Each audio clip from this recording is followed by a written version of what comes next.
اہل علم نے کہا کہ دنیا میں جو قبر میں عذاب ہوتا ہے یا قبر کی جو نعیم ہے وہ روح اور جسم الگ ہو چکی ہے اور اس میں ایک الگ تعلق ہے جو دنیا کی طرح نہیں تھا. آدمی عالم ارواح میں بھی تھا, ماں کے پیٹ میں بھی ہے, اور اس کے بعد دنیا میں بھی ہے, قبر کے پیٹ میں ہے, پھر اس کے بعد قیامت کے دن ہے, اور پھر جنت میں ہے. ساری زندگیاں الگ الگ ہیں, سب برابر نہیں ہیں. ماں کے پیٹ میں کیسا تھا؟ بولے ماں کے پیٹ میں زندہ رہ سکتا ہے کیا؟ یہاں دیکھو تھوڑی دیر بند کیے تو مر جائے گا آدمی. تو ماں کے پیٹ میں کیسا رہ سکتا ہے؟ 9 مہینے تک کوئی رہ سکتا ہے؟ نہیں بول رہے آپ؟ سب رہ کے آئے وہیں سے, وہیں سے سب آئے ہیں. پھر کوئی آدمی اس کو اس پہ قیاس کر سکتا ہے کہ ذرا سا بولے 5 منٹ کے لیے بند کر سکتے؟ نہیں, مر جائے گا. ماں کے پیٹ میں کیا لیتا تھا؟ سانس. پھول جاتا پیٹ اتنا, ناک سے سانس لیتا تھا ایسا. اس کی ایک عجیب زندگی ہے. کھاتا تھا, بولے اتنے دن کھائے گا نہیں تو مر جائے گا. پانی پیتا تھا, نہیں, اسی حال میں پڑا ہوا تھا. وہ زندگی تھی کہ نہیں تھی؟ وہ بھی زندگی تھی. یہ زندگی وہاں سے باہر یہاں آیا نا, تو وہ زندگی تھی, وہاں سے یہاں باہر آیا. اللہ نے وہاں رکھا کوٹری میں اور پھر باہر نکالا. تو وہاں زندہ تھا نا, تو قبر میں بھی اللہ رکھے گا اور باہر. تو ایک کوٹری سے نکلا, اندر سے, ایک قبر سے نکلا ہے, جانتا ہے وہاں بھی زندگی تھی. دوسری سے کیوں انکار کر رہا ہے بھائی؟ لیکن یہ سمجھ میں نہیں آ رہی, اس لیے یعنی قبر کی زندگی سمجھ میں آ رہی, نہیں سمجھ میں آئے گی تیرے. خالی اس کو ماننا ہے, کیونکہ آج یہ سمجھ میں نہیں آ سکتا ہے. اللہ نے بتا دیا ایسا ہے, اللہ کے نبی نے بتا دیا ایسا ہے, اس کو مان کے آدمی چلے. کوئی آدمی کہے کہ یہ تو سارے یعنی حدیث میں اللہ کے نبی نے کہاں بتایا, تو جو آدمی کہے کہ یہ تو کافروں کے لیے, مومنین کے لیے نہیں عذاب, ایسے بھی لوگ بولتے ہیں. یہ ساری حدیثیں آئے تھے کس کے لیے ہیں؟ کافروں کے لیے. اللہ کے نبی صلی اللہ علیہ وسلم نے صحابہ سے کہا کہ یہ امت آزمائی جائے گی, جو شروع حدیث میں نے ذکر کی ہے. اور آپ نے اس کے بعد صحابہ سے کہا کہ تم اللہ کی پناہ مانگو, تعوذوا باللہ من عذاب القبر, اللہ کی پناہ مانگو عذاب قبر سے. تو جو چیز ہونے والی نہیں مومن کے ساتھ, اسے پناہ کا کو مانگے گا؟ وہ بتائے. وہ دعا ہر نماز میں آخر میں مانگنا ہے پناہ اس سے. ایک صاحب تھے بمبئی میں, ہمارے دوست بتا رہے تھے کہ وہ قبر کے عذاب کو نہیں مانتے. بولے تم نماز پڑھتے نا؟ اور پڑھتے. کیسی پڑھتے؟ حدیثوں کا انکار کرتے. وہ مل چکا ہوں میں ان لوگوں سے. اور انہوں نے سے کہا کہ بھائی آپ نماز کی اخیر میں دعا کون سی پڑھتے؟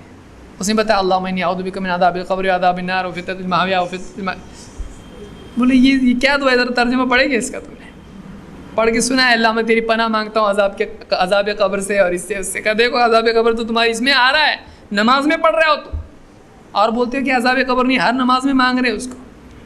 تو یہ جو ہے خود اللہ کے نبی صلی اللہ علیہ وسلم نے ہم کو ہر نماز میں عذاب قبر سے پناہ مانگنے کے لیے کہا ہے.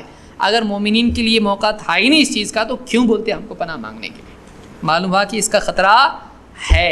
اور کوئی آدمی کا مومنین کے لیے نہیں ہے یہ, تو ہم کہیں کہ مومن کون ہے؟ جو نبی کی مانے وہ مومن, جو نہیں مانے وہ مومن. تو نبی نے تو بتایا کہ عذاب قبر ہے, تو نہیں مانتا تو کا مومن ہے؟ نبی کا مومن کون ہے؟ جو نبی کی بات مانے.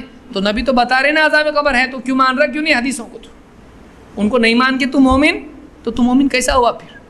تو ہم تو ایمان لاتے ہیں, اس لیے ہم کہتے ہیں کہ ہمارے نبی نے بتایا عذاب قبر ہے, ہم اس کو مانتے ہیں. نیک آدمی جب مرتا ہے قبر میں اس کے لیے جنت کی کھڑکی کھول دی جاتی, وہاں سے ہوا آتی, ایک دم پورا اس کے لیے سکون ہو جاتا ہے.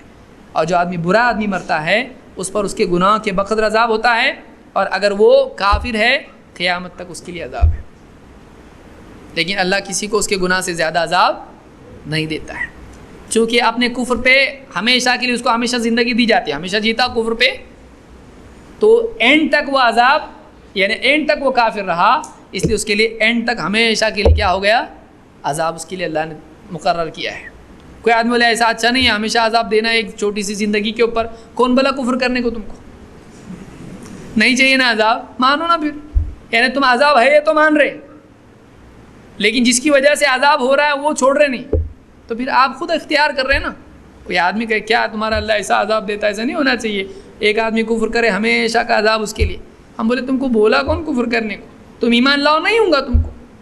تو جو لوگ ایمان نہیں لائیں گے انہی کو ہوگا. وہ سارے ایمان لے آئے تو کسی کو بھی نہیں ہوگا. تم مانو نا, آپ نہیں ہوگا آپ کو. آپ کیوں پریشان؟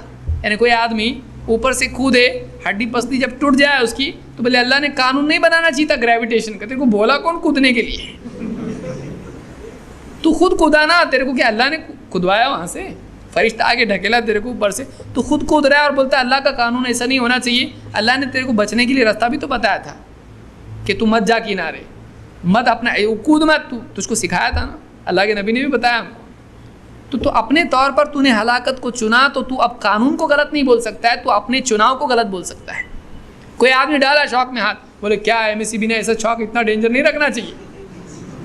پیارے ایسا ہی ہے, وہ کرنٹ لگتا ہی ہے, تو اس کو بولے نا انہوں نے یا قریب مت آ, یہ بہت ڈینجر کرنٹ ہے, شوق لگتا ہے, تھوڑی دیر کے لیے نام بھی بھول جاتا ہے اور چپکا رہے تو پھر تھوڑے دن کے بعد فیملی بھی اس کو بھول جاتی ہے, مر جائے گا. وہ ان کو بول سکتا ہے کیا کرنٹ بنا کے رکھے, اتنے تار بنا کے رکھے, نہیں بول سکتا ہے. تو بچنے کے لیے راستہ بتایا نا تیرے کو, تو بچ اس سے, وہ ہے, وہ قاعدہ ہے. دنیا میں کتنی چیزیں ایسی ہیں, بائک کو 2 ہی پہیے نہیں ہونا چاہیے, گر سکتے اس پہ سے, ارے ہے ایسا, آپ تو چلا صحیح اس کو. تو زندگی میں کئی چیزیں ایسی ہیں, وہ ایسا ہے, آدمی کو ماننا ہے. اگر اس سے بچنے کا راستہ اللہ نہیں بتاتا اور جہنم بناتا, تب کوئی آدمی بول سکتا تھا کہ اللہ جہنم بنائی, اس سے بچنے کا راستہ نہیں بتایا ہم کو, کوئی آدمی بول سکتا تھا. لیکن اللہ نے جب بچنے کا راستہ بتایا ہے, آخری وقت میں بھی کلمہ پڑھ لے جنت میں جائے گا, کیا چاہیے تیرے کو؟ اور تو خود معاف کرے گا کسی کو؟ ایک آدمی پوری زندگی پر تیرا دل دکھائے, تیرا گھر توڑ پھوڑ کے یہ کرے, تیرا پیسہ کھا جائے, تجھ کو بہت مارے پٹائے, دواخانے میں پہنچائے, اور اس کے بعد وہ آگے بولے بہت غلطی ہوئی معاف کرو, تو بولے گا ٹھہر ذرا, میں پہلے صحیح ہونے دے میرے کو.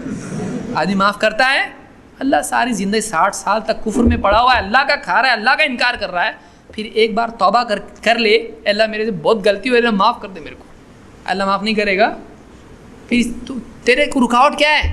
کوئی منہ پہ پٹی ہے تیرے, کوئی تیرے کو باندھ رہا ہے, روک رہا ہے, کیوں نہیں مانگتا؟ اکیلے میں بھی اللہ سے پوری دنیا کے سامنے بولنا ضروری ہے, ایڈ دینا ضروری ہے, کوئی اخبار میں دینا ضروری ہے. ایک بار توبہ کر لے سچے دل سے, اللہ معاف نہیں کرے گا. ہم بلکہ دل کے دل میں اللہ بولے میرے سے بہت غلطی ہے, اللہ معاف کر میرے کو, اللہ معاف کرتا ہے. تو اب جو آدمی اتنا سب ہونے کے باوجود جہنم میں جائے گا, اس کی مرضی, تیرے کو جہنم میں جانا جا, تیری چوائس ہے. تو اللہ کو نہیں بول سکتا اللہ نے جہنم کیوں بنایا. اللہ نے جنت بھی تو بنائی تھی, جنت بھی تو بنائی, اس کا راستہ بتایا, تو وہاں کیوں نہیں گیا, یہاں کیوں گیا؟ تیری چوائس ہے یہ. تو یہ یاد رکھنے کی چیز ہے. بعض اوقات ایسے شبہ ذہن میں آتے, کیا قبر میں عذاب, کیا جہنم کا عذاب, کیوں ایسا ہے؟ بچنے کا راستہ ہے نا, بچنے کا راستہ ہے. کھائی ہے, اس کے لیے ریلنگ ہے, ریلنگ پہ سے اوپر سے جا کے کودنا وہاں پہ اور بولتا ہے کھائی کیوں بنائی اللہ نے. تیری چوائس ہے یہ, تو چنا, تو غلط ہے, اللہ کو تو کچھ نہیں بول سکتا ہے. اللہ تعالیٰ ہم کو سمجھدار فرمائیں اور صحیح طور سے دین سیکھنے کی توفیق عطا فرمائیں, اور اللہ تعالیٰ مسلمانوں کے مسائل کو حل فرمائیں. آج دنیا میں جتنے مسلمان پریشان ہیں, خاص طور سے آسام ہیں یا برما ہیں, یہاں پہ جو مسلمانوں کا حال ہے, اللہ تعالیٰ ان سب کی مدد فرمائیں, ان کے لیے عافیت کا معاملہ اللہ تعالیٰ فرمائیں. اور جو بھی ظالم ہیں, ظلم کر رہے ہیں, اللہ تعالیٰ ان کو سزا دے. اللہ چاہے تو ان کو ہدایت دے سکتا ہے, بہتر اللہ ان کو ہدایت دے, توبہ کی توفیق عطا فرمائیں. اور مسلمانوں کو بھی اللہ تعالیٰ صبر عطا فرمائیں. ایسی کوئی چیز کرنے سے ہم کو بچائے جس سے وہ بھی پریشان ہیں اور دوسرے بھی پریشان ہو جائیں. ایسی کوئی حرکت ہم نہ کریں جس سے یعنی ہماری دنیا بھی خراب ہو رہا ہے, آخرت بھی خراب ہو. اللہ تعالیٰ اس بات کی ہم کو توفیق عطا فرمائیں کہ ہم دنیا میں ایمان پر زندہ رہیں, اسلام پر زندہ رہیں, اور ہمارا خاتمہ کلمہ لا الہ الا اللہ پر ہو. اور جتنے مسلمان آج دنیا بھر میں پریشان ہیں, اللہ تعالیٰ ان کے لیے عافیت کا راستہ نکالے, ان کے لیے بہتر زندگی, آج جیسی زندگی اس سے بہتر زندگی عطا فرمائیں. جن کو قتل کر دیا گیا, اللہ تعالیٰ ان کو شہادت کا اجر عطا فرمائے. اقول قولی ھذا واستغفر اللہ لی ولکم.